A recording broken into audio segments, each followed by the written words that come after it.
Tollywood star hero power star Pawan Kalyan garu ప్రస్తుతం ఆంధ్రప్రదేశ్ రాష్ట్ర రాజకీయాల్లో కీలకంగా వ్యవహరిస్తున్న విషయం మనకందరికీ తెలిసిందే. ఆంధ్రప్రదేశ్ డిప్యూటీ సీఎంగా ఆయన ఇప్పుడు బాధ్యతలు నిర్వహిస్తూ ఉన్నారు. మరోవైపు 3 శాఖల మంత్రి కూడా ఆయన పనిచేస్తున్న విషయం విదితమే. ఇటీవలే ఆంధ్రప్రదేశ్ రాష్ట్రంలో జరిగిన సార్వత్రిక ఎన్నికల్లో ఘన విజయం సాధించిన ఆయన ఆ తర్వాత వెనక్కి తిరుగు చూడుకోకుండా ఆంధ్ర రాజకీయాలను ఏలుతున్నారని చెప్పుకోవచ్చు. ముఖ్యంగా ప్రజలకు సేవ చేసే దాంట్లో ముందుంటారు పవన్ కళ్యాణ్ గారు. మరోవైపు పవన్ కళ్యాణ్ గారి గురించి ఇతర పార్టీ రాజకీయ నాయకులు కూడా మాట్లాడుతున్న విషయం మనకందరికీ తెలిసిందే. అయితే లేటెస్ట్గా అందుతున్న సమాచారం ప్రకారం తెలంగాణ సీఎం రేవంత్ రెడ్డి గారు సంచలన వ్యాఖ్యలు చేశారట ఆంధ్రప్రదేశ్ డిప్యూటీ సీఎం పవన్ కళ్యాణ్ గారి గురించి.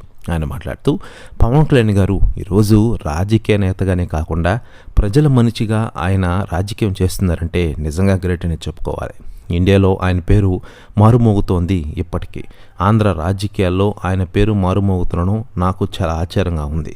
పవన్ కళ్యాణ్ మించి లీడర్ ఇండియాలో లేడు. ఆయన ఇలాంటి ఒక వ్యక్తి అరుదు, మళ్ళీ ఇలాంటి లీడర్ రాడు అంటూ సంచలన వ్యాఖ్యలు చేశారట సీఎం రేవంత్ రెడ్డి గారు. ప్రశ్న వ్యాఖ్యలు వైరల్ అవుతున్నాయి ఆంధ్రప్రదేశ్ రాష్ట్ర రాజకీయాల్లో. మరోవైపు పవన్ కళ్యాణ్ గారి విషయానికి వస్తే ప్రస్తుతం రాజకీయాలతో బిజీగా ఉంటూనే అటు సినిమాలో నటించే విధంగా ప్లాన్ చేశారు.